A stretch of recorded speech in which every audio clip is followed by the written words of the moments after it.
Līga Lieplapa ir 3 bērnu māmiņa, kas dzīvo Praulienas pagasta Lejas Zīlēs, gleznainā vietā, kur pati daba devusi visus priekšnoteikumus domāt un dzīvot saskaņā ar dabas un dieva likumiem.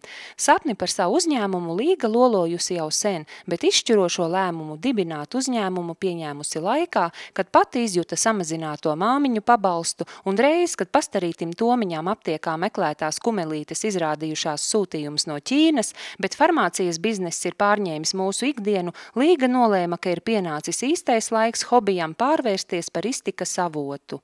Tieši krīzes laikā es pamanīju iespēju, ka latvietim ir jāņem dzīve savās rokās, jābūt savam lepnumam. Es ļoti mīlu savu zemi.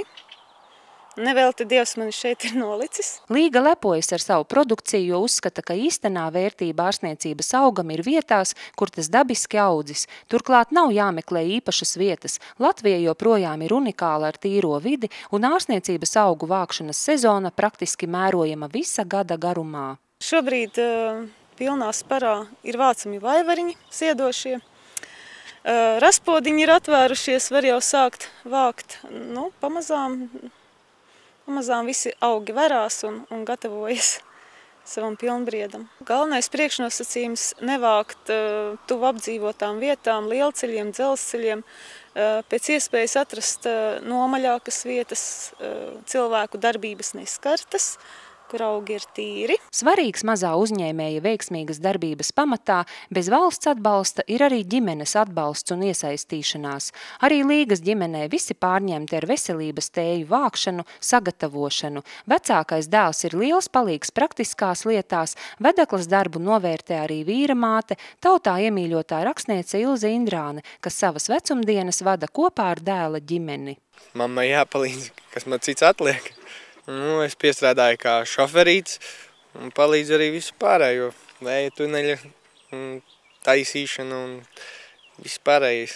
Stiprās man nevisai, man tomēr tās pašas deltenās gaļbiksītes tomēr ļoti patīk. Tām arī man patīk, ka tas zieds peld glāzē. Tā kā ne tikai tēja, bet arī mākslas darbs. Tā ir puķe. Ar kāptiņu, ar lapiņām, ar ziedlapiņām, ar krāsām. Un tā kā pilnīgi skaidrs ir, kas ir mūsējā un kas ir tālu ceļojusi, lidojusi cauri visādiem pelniem un mākoņiem un beidzot tikusi, lai mani priecinātu, mani šeit zaļā zemē dzīvojošo. Izņemot 2 mēnešus, 2-3 gadā, viss ir ražas laiks, jo katrs augs ir vācams savā laikā. Mizas, pumpuri agrā pavasarī, tagad lapas ziedi līdz rudenim, ogas un saknes vēlā rudenī. Un, teiksim, tādas lietas kā augšņu augļkopas var jau arī ziemā vākt. Arī pašlaik, negaidot dabas pilnbriedu, Līga aicina doties pļavās, mežos un savai veselībai vākt tējas, pirtsslotes, augus, no kā gatavot dažādus uzlējumus. Latviskajai dzīves ziņai šīs gudrības nav svešas, daudz arī informatīvo materiālu un grāmatu.